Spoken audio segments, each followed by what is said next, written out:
Nagtapos ang preseason ng Barca sa panalong Fenerbahce kontra Daegu para sa koponan ni Hansi Flick. At i-analyze ko ang laro at ang buong Asian Tour sa video na ito. Huwag kang umalis at hintayin kita hanggang sa dulo ng video. Ibibigay ko sa iyo ang mga susi ng pinakamaganda, pinakamasama, top scorer, top assist maker, at mahahalagang datos. Pindutin mo ang like button at mag-subscribe ka. Simulan na natin. Natapos na ng koponan ni Hansi Flick ang pre-season sa mga bansang Asyano na may kabuuang 3 laro at 3 panalo sa lahat ng 3 laban na nilaro. Unang laro noong Hulyo 27 laban sa Vissel Kobe sa Japan, nanalo ang Football Club Barcelona ng 3-1.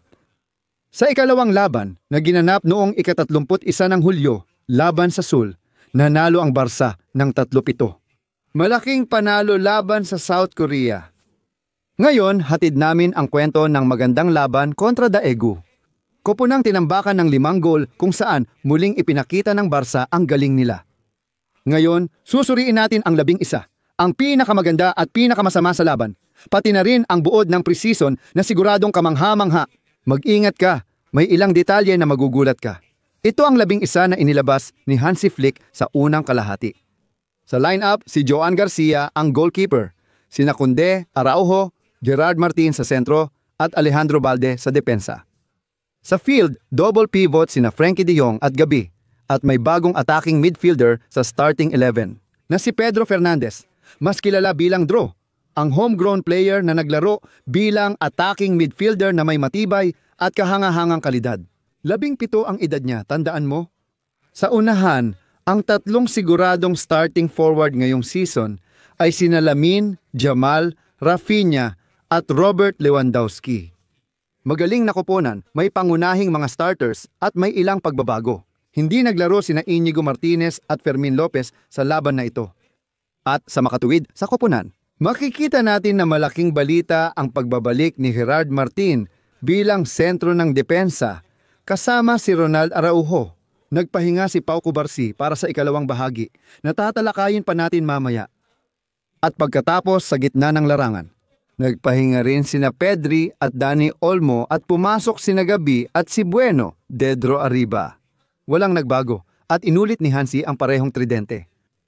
Tungkol sa laban, makikita ninyo ang grado ng mga manlalaro.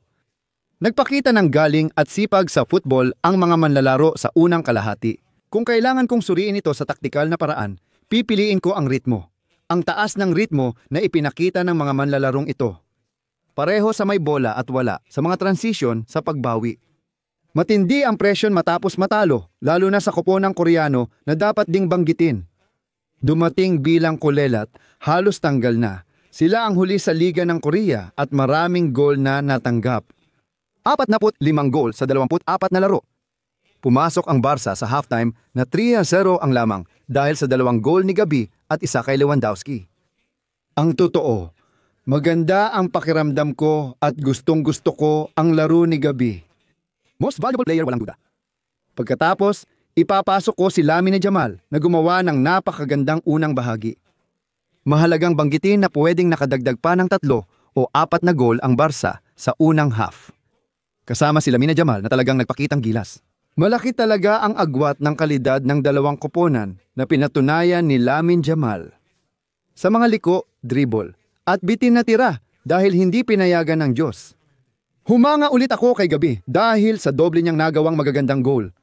Nasa napakataas siyang antas ngayon, kumakatok na siya sa pinto ng pagiging first 11 na napakahirap makuha sa Barca.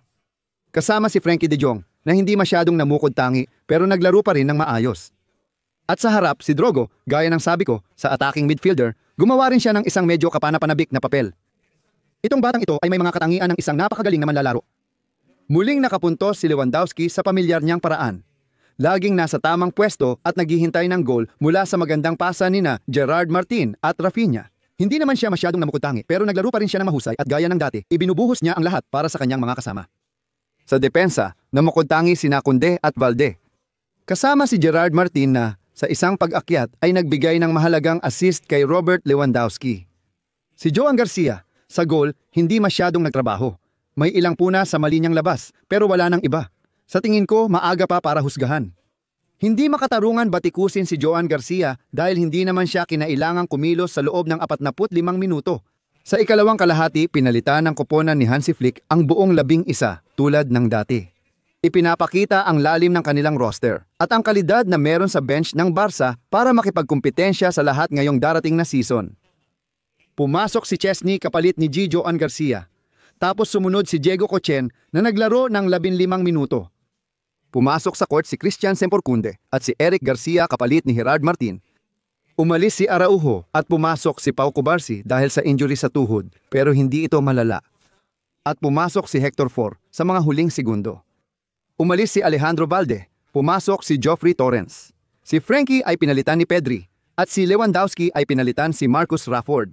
Nakita natin siyang naging centro forward at mahusay naglaro bilang 9 sa ikalawang kalahati. Umalis din si Dro at pumasok si Dani Olmo. Lumabas si Gabi at pinalitan ni Casado. Pinalitan si Rafinha ni Tony Fernandez at pagkatapos si Lamine Yamal naman. Iniwan niya ang pwesto kay Ronnie Bardghji kung anong gusto niyang itawag sa kanya. Ito ang lineup ng Barca sa second half at ang mga marka. Namukod tangi si Tony Fernandez sa ikalawang kalahati matapos makaisang goal at naging isang manlalaro siya na talagang palaban at napaka-ambisyoso. Nagsimula siyang maglaro sa kaliwang pakpak pero malaki rin ang ambag niya sa gitna at naging aktibo. Kasama si Dani Olmo na ngayon ay sobrang galing ang ipinakita. Kasama si Marco Rashford na nag-debut at nakapuntos ng magandang goal. At naging sobrang aktibo rin siya, gustong gumawa ng mga bagay, ipinapakita ang kalidad, bilis at lakas na meron siya. At talagang nagustuhan ko iyon. Maganda ang laro ni Pedri, kalmado niyang kinontrol ang gitna kasama si Marc Asado. Hindi siya pwedeng umalis sa Barca. Pakiusap, sana walang gustong ibenta ang mahusay na si Marc Casado. Magandang marka rin para kay Ronnie Bardghji. Makikita ninyo, karamihan ay may markang 7 pataas sa laban na ito, ikalawang kalahati. Pinakamababang marka, Geoffrey Torrens 6.7, Christensen 6.8, Chesney 6.6. Dahil halos hindi naman siya nakilahok. Kaya naman, sa tingin ko, napakagandang laro ng Barca. Maganda ang ipinakita nila, maraming goals. At dahil dito, si Gabi ang most valuable player ng laban. Panalo, 5 kontra 0. 2 beses nakapuntos si Gabi, gayon din sina Robert Lewandowski, Tony Fernandez at Marcus Rashford na nagtala ng unang goal niya sa Barca. Ngayon, agad kitang bibigyan ng pre-season na marka. Mula sa kakaibang paglalakbay na tatatak sa kasaysayan. Hindi dahil sa wala lang, kundi dahil ang Barca, kung loloobin ng Diyos, ay magwawagi sa lahat. Dahil sa screen, lumalabas ang nangungunang goal scorers ng Barca sa Asian Tour pre-season. At oo, ang most valuable player ay hindi si Lewandowski, hindi rin. Si Lamine Yamal ay si Gabi. Siya ang top scorer ng Barcelona sa 3 laro na may 3 goals. 3 goals kay Gabi, manlalaro mula Los Palacios at Villafranca, Andalus.